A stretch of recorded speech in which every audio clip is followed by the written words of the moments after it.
한 절씩 교독합니다. 또 내가 크고 흰 보좌와 그 위에 앉으신 이를 보니 땅과 하늘이 그 앞에서 피하여 간데 없더라. 또 내가 보니 죽은 자들이 큰 자나 작은 자나 그 보좌 앞에 서 있는데 책들이 펴 있고 또 다른 책이 펴졌으니 곧 생명책이라. 죽은 자들이 자기 행위를 따라 책들에 기록된 대로 심판을 받으니 바다가 그 가운데서 죽은 자들을 내어주고 또 사망과 음부도 그 가운데서 죽은 자들을 내주매 각 사람이 자기의 행위대로 심판을 받고 사망과 음부도 불못에 던져지니 불못이라. 함께요. 누구든지 생명책에 기록되지 못한 자는 불못에 던져지리라. 아멘.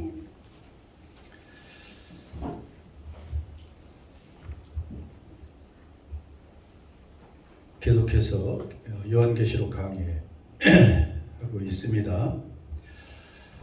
현재 지구는 계속 인구가 불어나서 83억 정도, 약 83억 명의 인구가 지금 이 지구를 살아가고 있는데 그 중에 매일 약 17만 명이 세상을 떠난다고 합니다. 매일입니다.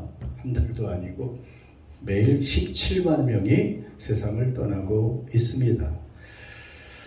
뭐 그 사람들만 오늘 17만 명이 떠나갔을까요? 우리도 결국 그 죽음을 향해 가고 있는 것이죠. 그런데 솔직하게 모든 사람이 다 죽음을 두려워하고 죽음을 거부합니다. 왜 사람들이 우리에게 다 정해진 그 죽음을 향해 가는데 죽음을 다 두려워하고 거부할까?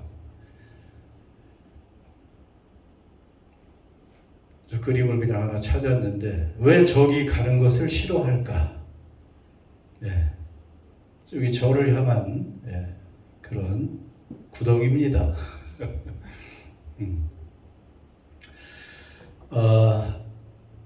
죽음이라는 게 왜 들어왔죠? 창세기에 보면 인간의 죄 때문에 들어왔죠.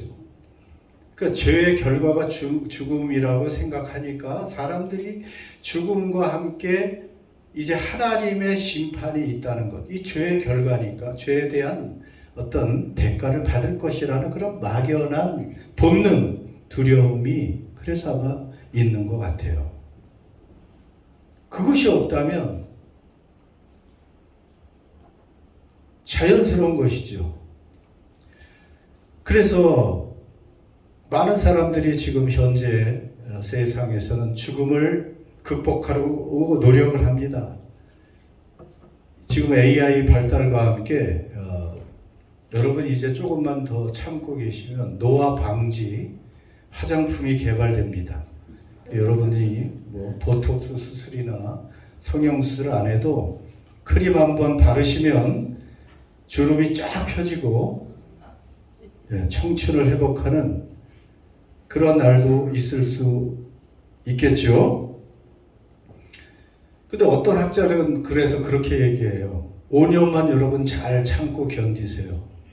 5년만 견디면 의학 기술이 뛰어난 인공지능, 그 AI 때문에 의학 기술이 획기적으로 발전하고 아마 웬만한 암도 정복하는 그러한 시대가 오니까 5년만 여러분이 잘 참고 견디면 그 뒤에 몇십 년은 건강하게 자동으로 갈 수 있습니다. 이렇게 얘기하는데 어느 정도 근거는 있어요.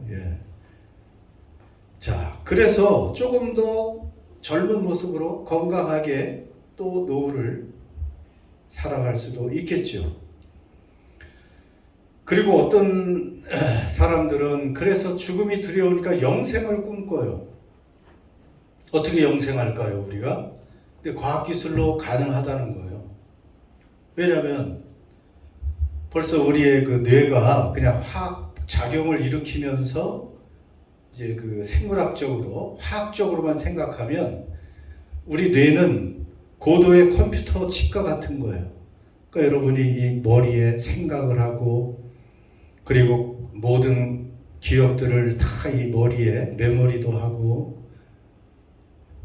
우리가 머리에 쌓여 있는 그 생각, 추억, 기억 뭐 이런 것들이 우리 자신을 형성하는 거잖아요. 치매가 왜 무서워요? 이걸 싹 잊어버리니까. 근데 요즘에 이제 많은 AI 그런 기술이 이제 발전하고 과학자들이 이 뇌 쪽에 있는 우리의 모든 기억, 마음, 생각, 이 뇌에 있는 그 모든 메모리, 우리를 결정하는 그것을 칩을 넣어서 그것을 싹 빼가지고 다른 로봇이나 어떤 뭐 또 건강한 어떤 몸에 그것을 이식시키면 거기에 똑같은 내 생각을 가진 내가 살아가니까 영생하는 거 아니냐 이렇게 보기도 합니다. 그러니까 죽음을 피하려고 온갖 노력을 다 하고 있죠. 그러나 결국 인간은 죽게 되어 있다는 것이죠.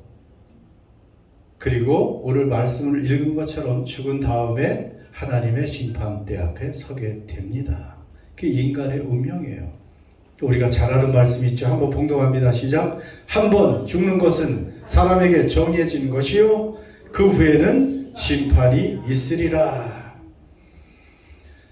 예, 아무리 AI 기술로 인해서 의학이 발달하고 과학이 발달해도 사람은 결국은 죽게 돼 있고 그 후에는 심판이 있게 된다는 것입니다. 우리도 다 그 길로 가라는 거예요. 간다는 것입니다. 그래서 성경은 죽음을 없애려는 노력이 아닌 죽음 이후를 준비하라고 말씀하십니다. 우리의 늙어가면서 노후 대책은 결국은 사후 대책을 잘하는 쪽으로 가야 되는 것이죠. 그 하나님의 심판대 앞에 설 그 준비를 하라는 것입니다. 그리고 그 방법도 다 알려주십니다.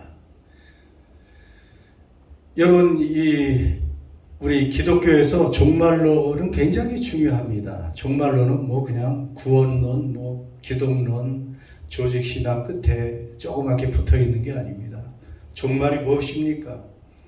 예수 그리스도께서 다시 재림하셔서 또 우리가 죽고 세상이 끝나고 그 위에 새로운 하늘과 새로운 땅이 펼쳐지고 영원히 사는 그 종말에 관한 지식이 확고히 있는 사람이 오히려 이 땅에 제대로 살 수가 있어요. 제대로 그리스도인의 삶을 살아갈 수가 있어요. 죽음을 두려워하지 않고 제대로 살아갈 수가 있는 것이고 충실히 힘있게 살아갈 수 있는 것입니다.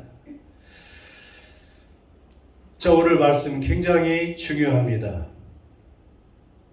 저와 여러분이 한 번은 반드시 서야 할 그곳 어디예요? 하나님의 그 심판대. 여러분, 오늘 이 말씀을 통해서 우리가 예행 연습 한번 하는 거예요. 이것도 모른 채 그냥 서면 어느 날 갑자기 서면 이상하잖아요. 하나님은 친히 말씀을 통해서 계시해 주셨어요. 우리가 죽음을 통과한 후에 어떻게 어디에 설 것인가.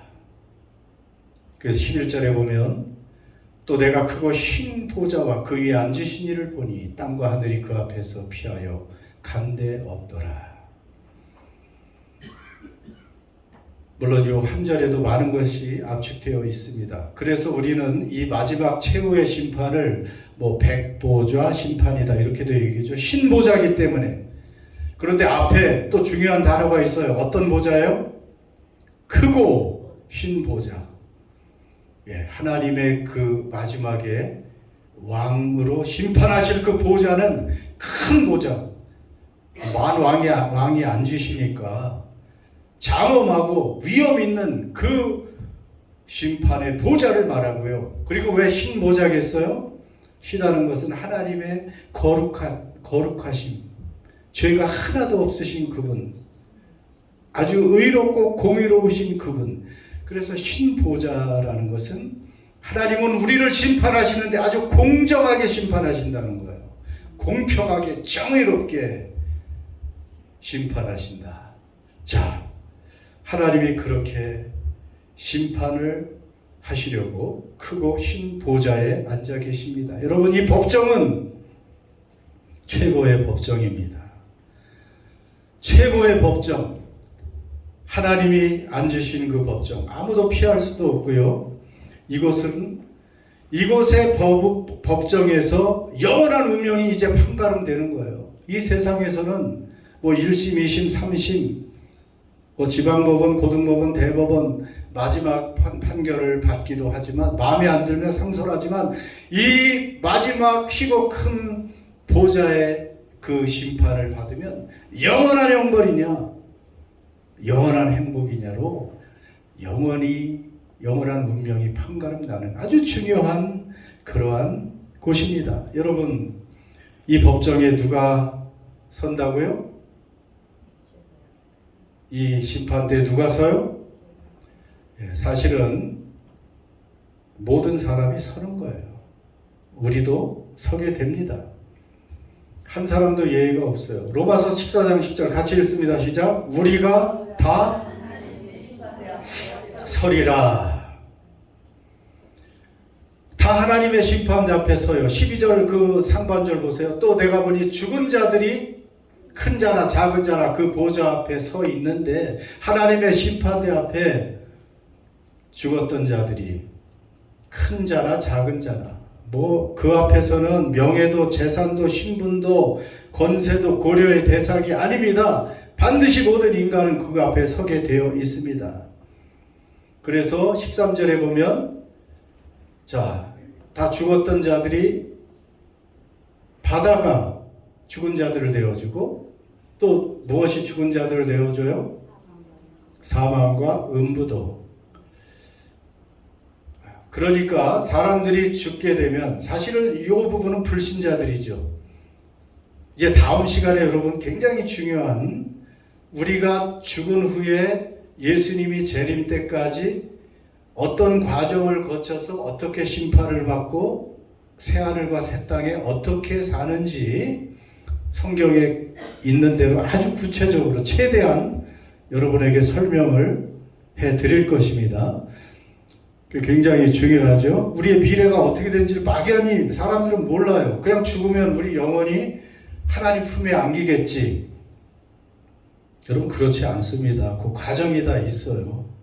그냥 하나님 품에, 물론 이제 장례식장 가서 하나님 품에 안깁니다 이렇게 위로하지만, 약간의 그 중간기가 있습니다. 예수님 재림하고 그 다음에 하나님의 심판이 끝나야 그 다음에 이제 그 하나님 나라에서 하나님과 함께 새하늘과 새 땅, 새 예루살렘에서 영원히 사는 것이지, 내일 우리가 죽었는데 바로 하나님 품에 하나님 나라에 사는 것은 아니에요.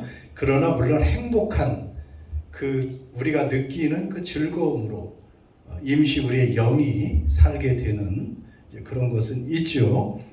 다음 시간에 거기에 대해서 상세하게 말씀을 드릴 거고, 요 13절에는 아무튼 죽은 자들이, 예수 밖에서 죽었던 자들, 바다 속에 있었으면 바다가 토해내주고, 사망과 음부, 죽은 사람이 임시 거처하는 그러한 곳에서 다 죽은 자들을 내주기 때문에 그들이 이제 다 심판을 받는다는 말입니다.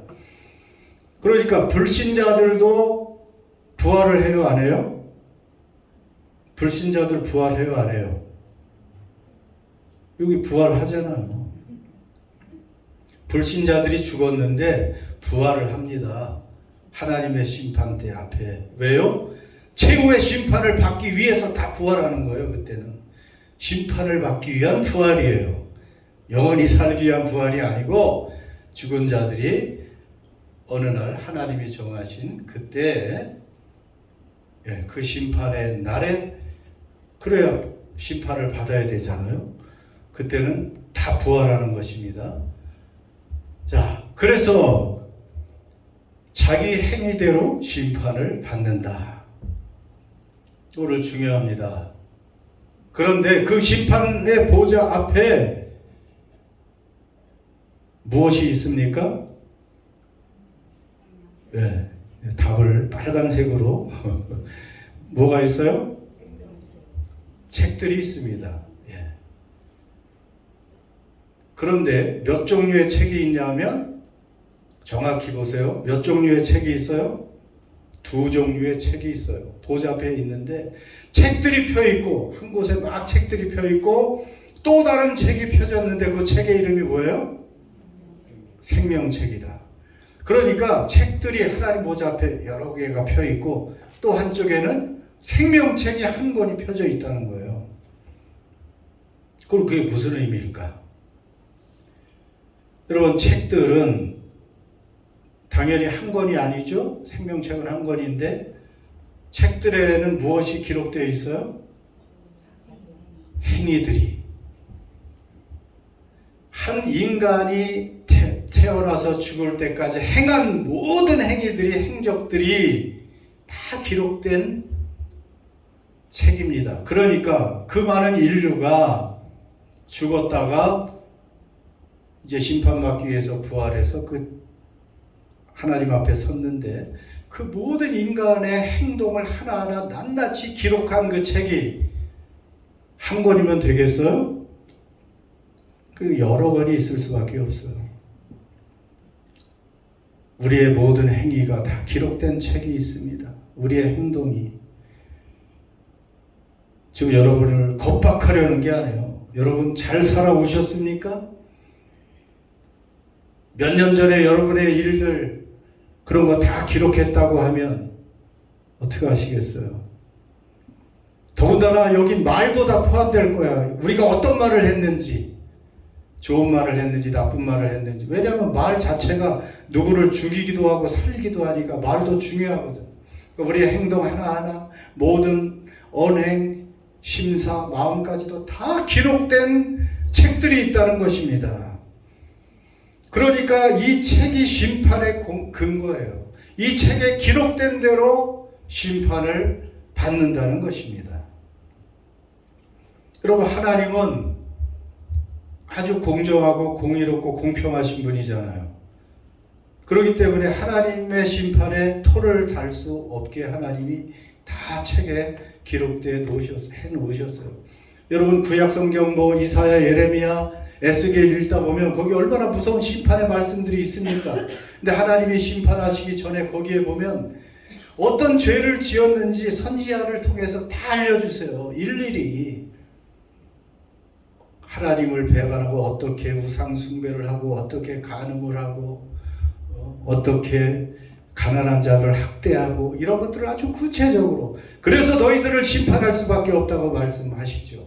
하나님은 그래서 행한 대로 공의롭게 심판을 하신다는 말씀입니다. 여러분, 이렇게 우리의 행동들을 기록한 책만 있다면 우리는 모두 절망할 수밖에 없습니다. 여러분, 죄 없는 인간이 어디 있어요? 그 하나님의 행적의 그 책에 선한 일, 좋은 일만 그렇게 기록될 인간의 역사가 누가 그런 역사를 가지고 살겠습니까? 다 실수가 있고 죄가 있고 허물과 연약함이 있는데요. 그런데 감사하게도 어떤 책이 있습니까? 또 하나 어떤 책이에요? 생명책이 있다는 거예요. 생명책이 있다. 이것은 행위를 기록한 책과 완전히 달라요. 이름이 기록된 책이라고 뒤에 나와 있지. 우리가 읽었죠? 이름이 기록된 책이, 생명책은 그러니까 여러 가지 행실이나 행동을 기록할 필요가 없으니까 명단만 기록하면 돼요. 그러니까 한 권으로 아마 단수로 표시했다고 볼 수도 있습니다. 여러분, 그런데 놀랍게도 이 생명책에 이름이 있는 사람은 심판을 받을까요? 안 받을까요? 무서운 심판을 받지 않습니다. 그런데 이 생명책에 이름이 없으면 과거에 어떤 착한 행실을 했는지, 어떤 사람들에게 드러나는 감동적인 선행을 했든지, 부유하고 화려한 인생을 살았든지 소용이 없습니다. 왜냐하면 그 행위에 따라 하나님이 공정하게 심판할 때 심판을 피할 인간은 아무도 없기 때문에 다 심판을 받는데, 무서운 심판을 받는데, 생명책에 이름이 있으면 여러분 심판을 받지 않습니다. 당시 로마 도시에 시민 명부가 있었다고 합니다. 그렇죠. 문명한 도시니까 시민이 누군지 다 거기, 노예가 누군지 시민 명부가 있습니다. 그런 것처럼 하나님 나라에도 하나님 나라 시민의 명부가 있다는 거예요. 그것이 바로 생명책이라고 말할 수가 있습니다. 우리의 이름이 생명책에 있을까요? 하나님 나라의 시민권 명부에 우리의 이름이 있을까요? 아멘이 희망사항입니까? 아니면 확신입니까? 네, 있습니다. 예. 여러분, 감사하게도 생명책은 은혜의 책입니다. 은혜의 책입니다. 생명책에 어떤 사람의 이름이 기록되어 있을까요? 생명책에 예수 그리스도를 믿는 사람의 이름은 생명책에 기록되어 있는 거예요. 그래서 에베소 2장 8절에서 10절 너무 중요한 말씀이죠. 전도할 때 꼭 하는 말씀 같이 한번 읽습니다. 시작. 너희는 그 은혜에 의하여 믿음으로 말미암아 구원을 받았나니 이것은 너희에게서 난 것이 아니요 하나님의 선물이라. 행위에서 난 것이 아니니 이는 누구든지 자랑하지 못하게 함이라. 여기까지만요. 그러니까 구원은 어떻게 받아요? 무엇으로 받아요? 예, 믿음으로 받습니다. 누구를 믿어요? 예수 그리스도를 믿음으로 구원 받습니다. 그러니까 그것이 은혜입니다. 행위로 받는 것이 아니니. 9절. 이것은 우리 기독교 복음의 핵심입니다. 인간은 하나님의 은혜를 통해서 믿음으로 구원을 받는 것입니다. 그래서 예수 그리스도를 믿는 사람은 생명책에 이름이 있는 것이고 하나님의 시민이 되는 것입니다. 하나님 나라 시민이 되는 것입니다. 그래서인지요, 이 생명책을 요한계시록 다른 부분에서는 13장 8절에 어떻게 기록되어 있냐면, 보세요. 생명책 앞에 수식어가 있습니다. 죽임을 당한 어린 양의 생명책에 창세기로 이름이 기록되지 못하고 이 땅에 사는 자들은 다 그 짐승에게 경배하리라. 그런데 그 생명책에 이름이 기록된 사람은 짐승에게, 우상에게, 세상에게 굴복하거나 경배하지 않고 오직 하나님께만 경배한다는 뜻입니다. 그래서 생명책에 앞에 쓰시고 죽임을 당한 어린 양의 생명책. 여러분, 생명책은 그래서 은혜의 책인 것입니다. 생명책에는 어린 양 예수를 믿는 그 사람들의 이름이 적혀 있는 거예요. 그러니까 여러분 확신을 가지시기를 바랍니다. 내 대신 심판을 받으신 예수 그리스도. 여러분, 우리도 행위대로 하나님께서 그 책에 쓴 대로 우리의 행적대로 심판을 하신다면 우리 심판을 받고 우리는 불못에 던져질 존재들입니다. 그런데 우리가 받을 심판의 자리에 누가 섰어요? 예수 그리스도께서. 우리가 받을 심판의 자리에, 저주의 자리에, 죽음의 자리에 그분이 대신 서셔서 고통과 죽음과 심판을 당하셨기 때문에 그분을 믿고 그분 안에 있는 사람들은 심판을 당하지 않는 것입니다. 구원받게 되는 것입니다. 그래서 생명책은 공로의 책이 아니고 은혜의 책인 책이라고 우리 말할 수가 있습니다. 그래서 우리가 잘못 알면 많은 그리스도인들도 최후의 심판을 생각하면서 두려워해요. 왜냐하면 오늘 말씀처럼 행위가 기록된 책이 있다고 하기 때문에 그렇습니다. 그런데 사실 이 책들, 행동이 기록된 책은 불신자들을 목표로 만들어진 것이죠. 우리 그리스도인들을 위해서 그 행위의 책을 기록했다고 볼 수는 없습니다. 성경 전체적으로 우리가 봐야 되니까요. 그래서 저는 그렇게 말씀드리고 싶어요.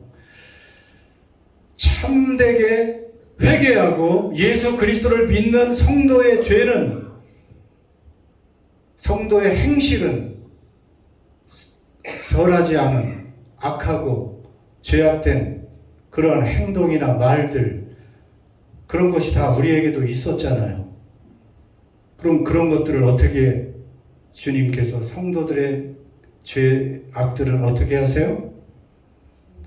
회개하면 보혈로 씻겨주시고 도말해 주신다, 지워버린다는 거예요. 그리고 기억지도 아니하신다고 하셨잖아요. 그러니까 행실의 책에 우리의 그 악한 부정적인 그런 기록들은 없게 된다는 것입니다. 그러면 무엇만 남아요? 우리의 선한 행위들이. 우리가 그래도 하나님을 위해서, 교회를 위해서, 주님의 나라를 위해서 행동한 그런 선한 것들은 남아있어서 하나님께서 은혜로 갚아주신다는 것입니다. 이렇게 우리가 생명책에 우리의 이름이 있다고 그러면 이제 앞으로 조금 마음 놓고 대충 살아도 되겠다, 이렇게 생각하면 되겠습니까? 예수님을 믿고 사는 사람들은 어떤 사람입니까? 자, 아까 에베소서 우리가 2장 8, 9절 읽었는데 바로 연결돼서 이 말씀이 나와요. 같이 읽습니다. 시작. 우리는 그가 만드신 바라 그리스도 예수 안에서 선한 일을 위하여 지으심을 받은 자니, 이는 하나님이 전에 예비하사 그 가운데서 행하게 하려 하심이니라. 자, 믿음으로 구원받은 그 성도들, 사람은 누가 만드셨다고요?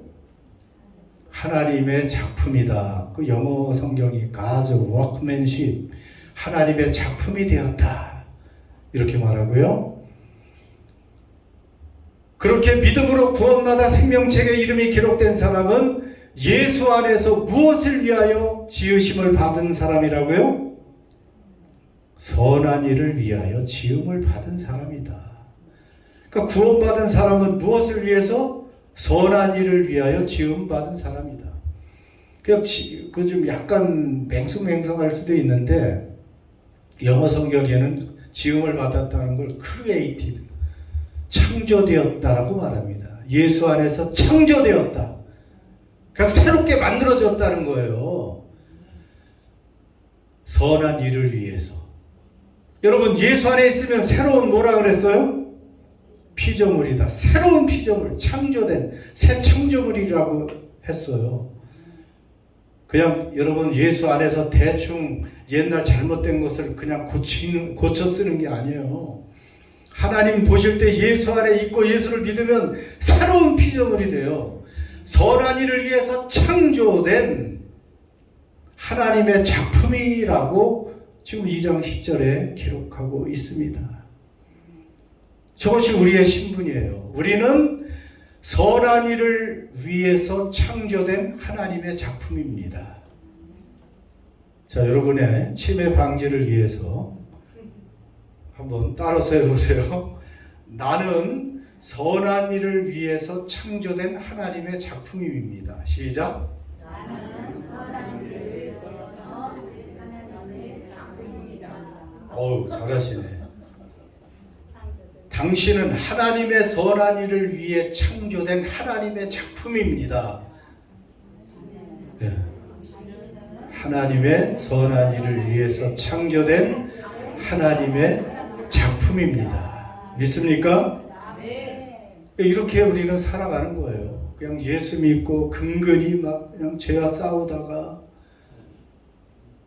그냥 은혜로 구원받는 게 아니고, 여기서 구원받았으면 우리는 이렇게 새롭게 창조되어서 선한 일을 할 수밖에 없는 작품이 되는 거예요. 그러니까 뭐 행위로 구원받니 믿음으로 구원받니 이게 문제가 아니고 진정한 구원을 받은 사람은 이 행함에 열매가 나타나게 돼 있어요. 열매를 보면 나무를 알 수 있다고 했잖아요. 바로 그런 것입니다. 생명책과 행위를 기록한 책들의 관계를 지금 여러분이 어느 정도 기억했으면 좋겠습니다. 여러분의 이름이 어디에 기록된 것이 기뻤습니까? 지금까지 살아오시면서 돌아보면 여러분의 이름이 어디 대학 합격자 명단에 어디 기업 취업자 명단에 내 이름이 다 있을 때 여러분의 자녀 이름이 있을 때 기뻤습니까? 그런 것은 아무것도 아닙니다. 우리의 이름이 어디에 있는 건 생명책에 기록된 것이 기쁜 것이에요. 이거보다 기쁜 사실이 없습니다. 그런데 그 생명책에 기록되는 것은 행동의 책과 달리 믿음으로 기록되니 또 믿음으로 구원받은 사람은 하나님 성령 안에서 새 창조되어서 하나님의 작품에 대해서 선한 일을 바라보고 갈망하고 그것을 위해서 살아가게 만드시니 얼마나 감사합니까?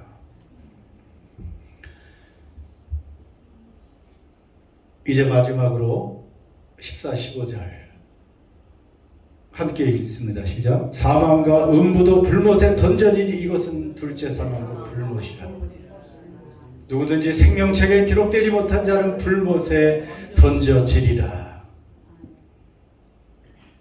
둘째 사망은 어디로 던져지는 거예요?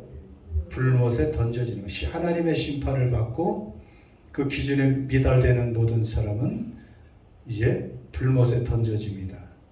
왜 둘째 사망이라고 했어요? 첫째 사망은 다 당하니까. 육신의 사망은 한 번은 다 죽잖아요. 진짜 사망은 둘째 사망이에요. 첫째 사망은 사망이 아닙니다. 진짜 무서운 둘째 사망, 불못. 한 번 던져지면 나올 수도 없습니다. 더 이상 기회가 없습니다. 생명책에 이름이 기록되지 못한 자는 불못에 던져집니다. 영원한 고통을 당하는 지옥이라고 말할 수가 있습니다. 그리고 불못에 어떤 대상이 던져져요? 14절에 보면 사망과 음부도 던져집니다. 죽음까지도 이제 던져져요. 그러니까 하나님의 심판을 통과한 성도들은 그 다음에 죽음이 있어요? 없어요? 죽음은 그림자도 없습니다.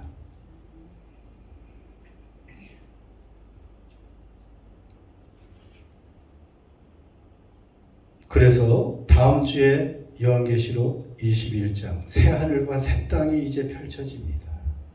새하늘과 새 땅에서 어떻게 사는 것인지 그 정체가 무엇인지 죽은 뒤에 부활이라는 것이 정말 무엇인지 여러분 다음 시간을 기대하시기를 바랍니다. 오늘 여기까지 시간이 갔으니까 말씀을 마칩니다. 여러분, 한번 죽는 것은 하나님께서 인간에게 정해 놓으신 법칙입니다. 그 후에 반드시 오늘의 이 심판이 있습니다. 아무리 과학이 또 인공지능이 뛰어나도 죽음을 피할 수는 없습니다.